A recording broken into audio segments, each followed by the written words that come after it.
ఇప్పుడు మీకు కనపడుతున్న ఇది ధరణి వెబ్సైట్. దీంట్లో ల్యాండ్ డీటెయిల్స్ సెర్చ్ అని ఉంటుంది. ఇందులోకి వెళ్తే మన భూమి వివరాలు మనం చూసుకోవచ్చు. ముందు అది ఎట్లనో చూద్దాం. ఇప్పుడు ఇందులోకి వెళ్ళిన తర్వాత మన జిల్లా పేరు సెలెక్ట్ చేసుకోవాలి, మండలం పేరు సెలెక్ట్ చేసుకొని గ్రామం పేరు కనుక సెలెక్ట్ చేసుకున్న తర్వాత సర్వే నెంబర్ వైజ్గా వెతకాలా లేదా పట్టాదారు పాస్బుక్ నెంబర్ వైజ్గా చూడాలని అడుగుతుంది.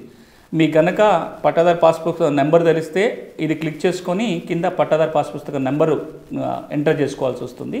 ఇప్పుడు నేను చూస్తున్నది సర్వే సబ్ డివిజన్ నెంబరు వారిగా. నేను ఏదో ఒక నెంబర్ ర్యాండమ్గా తీసుకుంటున్నాను. ర్యాండమ్గా సెలెక్ట్ చేసుకుంది 22/2/1 అనే ఒక సర్వే నెంబరు. ఇది ఖాతా నెంబరు. మనం ఇక్కడ ఏదైతే కోడ్ చూపిస్తుందో దాన్ని ప్రతిసారి ఎంటర్ చేయాల్సి ఉంటుంది.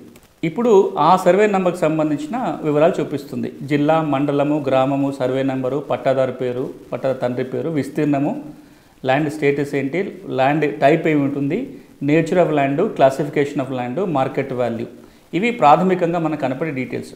కానీ ఈ రోజున తెలంగాణలో చాలామందికి సంబంధించి ఈ భూమి వివరాలలో తప్పులు వచ్చాయి.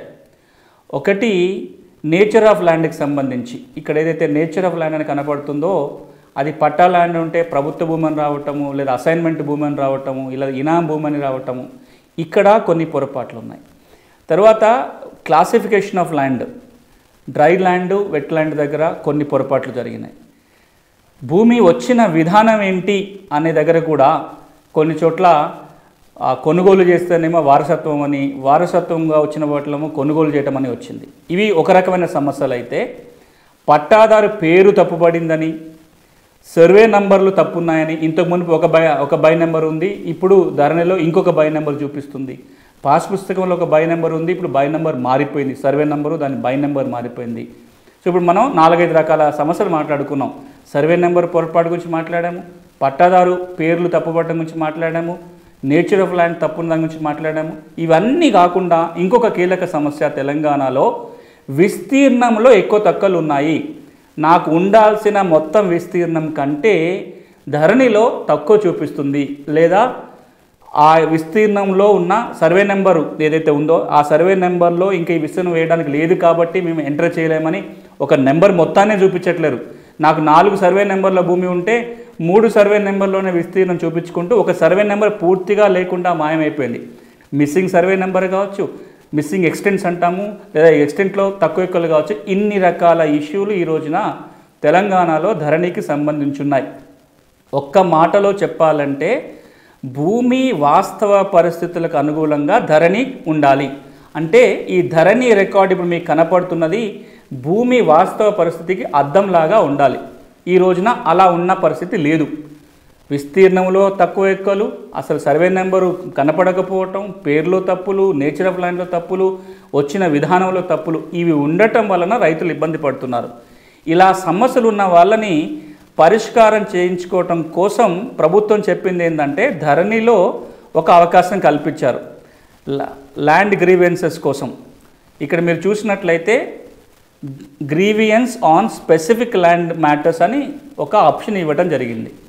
దీంట్లోకి వెళ్ళి ఇప్పుడు నేను పేర్కొన్న అన్ని రకాల అంశాలకు సంబంధించి దరఖాస్తు పెట్టుకోవచ్చు. మీరు చూడాలి ఇన్ని రకాల అంశాలు. Correction of manner in which land is acquired, భూమి వచ్చిన విధానంలో కనుక తప్పులు పడతాయి. వారసత్వంగా వచ్చిన భూమికి కొనుగోలు అని పడితేనో, కొనుగోలు ద్వారా వచ్చిన భూమికి వారసత్వం అని పడితేనో సవరణ కోసం ఇక్కడ దరఖాస్తు పెట్టుకోవచ్చు. కరెక్షన్ ఆఫ్ ల్యాండ్ నేచర్, పట్టా భూమి ప్రభుత్వ భూమి అనో, ప్రభుత్వ భూమి అని పట్టా భూమి అని పడితే కరెక్షన్ కోసం పెట్టుకోవడానికి ఉంది. మిస్సింగ్ సర్వే నంబర్, నాకు ఉండాల్సిన అన్ని సర్వే నెంబర్లో ఏదో ఒక సర్వే నెంబరు రికార్డులో రాకపోతే దానికోసం దరఖాస్తు పెట్టుకోవచ్చు. డిజిటల్ సిగ్నేచర్ పెండింగ్ అనో, డిజిటల్ సిగ్నేచర్ కాలేదు అని కనుక ఉంటే దానికి సంబంధించి దరఖాస్తు పెట్టుకోవడానికి. ఆధార్ నెంబర్లో తప్పుపడితే దరఖాస్తు చేసుకోవచ్చు. ఆధార్ నెంబర్ అందులో వేసి ఉండకపోతే ఆధార్ ఈజ్ నాట్ అవైలబుల్, దాన్ని దరఖాస్తు పెట్టుకోవచ్చు. తండ్రి పేరో భర్త పేరో తప్పుపడి ఉంటే కరెక్షన్ కోసం పెట్టుకోవచ్చు. ఫోటో తప్పుపడింది, ఇక్కడ దరఖాస్తు చేయొచ్చు. జెండర్ మేల్ అనే దగ్గర ఫీమేల్ వచ్చో, ఫీమేల్ అనే దగ్గర మేల్ అన్నట్లు వచ్చినట్లయితే దరఖాస్తు పెట్టుకోవచ్చు. కులం తప్పుపడింది, దానికి సంబంధించి కూడా దరఖాస్తు పెట్టుకోవచ్చు. ఇప్పుడు నేను పేర్కొన్న ఇన్ని రకాల వివరాలకు సంబంధించి ధరణి ద్వారా సవరించుకోవడానికి దరఖాస్తు పెట్టుకునే అవకాశం కల్పించారు. కానీ ఇందులో చాలా వాటికి 2 రకాల సమస్యలు వస్తున్నాయి. దరఖాస్తు చేసుకోవాలనుకుంటే ముందు దరఖాస్తు చేసుకునే దగ్గరే సమస్యలు వస్తున్నాయి. ఒకటి, ఆ సర్వే నెంబర్ అసలు ధరణిలో చూపించట్లేరు కాబట్టి అసలు నేను దరఖాస్తు పెట్టుకోవడానికే వీలు లేకుండా పోయింది. ఏ సర్వే నెంబర్లు అయితే ధరణిలో ఉంటాయో ఉన్న నెంబర్లకు మాత్రమే నేను దరఖాస్తు చేసుకోవచ్చు.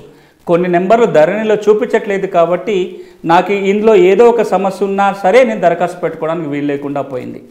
రెండవది, చాలా సందర్భంలో దరఖాస్తు ఫారం అంతా నింపిన తర్వాత అది బటన్ నొక్కితే ఈ సమస్య దరఖాస్తే తీసుకోవట్లేదు, కారణాలు తెలియదు, టెక్నికల్ రీజన్ తోటి మీ దరఖాస్తు తీసుకోలేదని చెప్తుంది. ఒకవేళ ఈ కష్టపడి దరఖాస్తు నింపి పంపిన తర్వాత కూడా చాలా సందర్భాలలో మీ దరఖాస్తుని తిరస్కరిస్తున్నామని సమాధానం వస్తుంది తప్ప ఎందుకు తిరస్కరిస్తున్నారనే కారణాలు కూడా చెప్పట్లేదు. పోనీ ఆ కారణాలు కనుక చెప్పున్నట్లయితే మరొకలాగా దానికి కావాల్సిన ఆధారాలతో దరఖాస్తు పెట్టుకోవడానికి ఉంటుంది. తిరస్కరించినప్పుడు నా దగ్గర ఉన్న ఆధారాలను పూర్తిగా సంబంధిత అధికారులకు చూపించుకోవడానికి కూడా అవకాశం లేకుండా పోయింది. మాన్యువల్గా దరఖాస్తు చేసుకోవడానికి వీలు లేదు. ఆన్లైన్లోనేమో అన్ని వివరాలు చెప్పడానికి కూడా అవకాశం లేకుండా ఉంది. ఒక సందర్భంలో తెలంగాణ ప్రభుత్వం ఏ విధంగా దరఖాస్తు పెట్టుకున్నా జిల్లా కలెక్టర్లు చర్య తీసుకోవాలి, అది వాట్సాప్ ద్వారా కావచ్చు, ఈమెయిల్ ద్వారా కావచ్చు, ధరణి ద్వారా కావచ్చు, లేదా మాన్యువల్గా ఒక దరఖాస్తు తీసుకొని వచ్చినా సరే చేయండి అని చెప్పారు. కానీ ఆచరణలో అందుకు భిన్నంగా ఉంది. ధరణి ద్వారా దరఖాస్తు పెట్టుకుంటేనే పరిశీలిస్తామనే మాట మనం వింటున్నాం. కానీ నేను ఇప్పుడు చెప్పినట్టుగా దరఖాస్తు పెట్టుకోవడంలో ఇబ్బంది ఉంది. దరఖాస్తు పెట్టుకున్న తర్వాత కూడా ఆటోమేటిక్గా రిజెక్ట్ అవుతున్నాయి తప్ప చాలా తక్కువ సందర్భాల్లోనే ఈ కరెక్షన్ జరుగుతున్నాయి. ఇది తెలంగాణలో ధరణి వచ్చిన తర్వాత రైతులు ఎదుర్కొంటున్న రెండో పెద్ద సమస్య.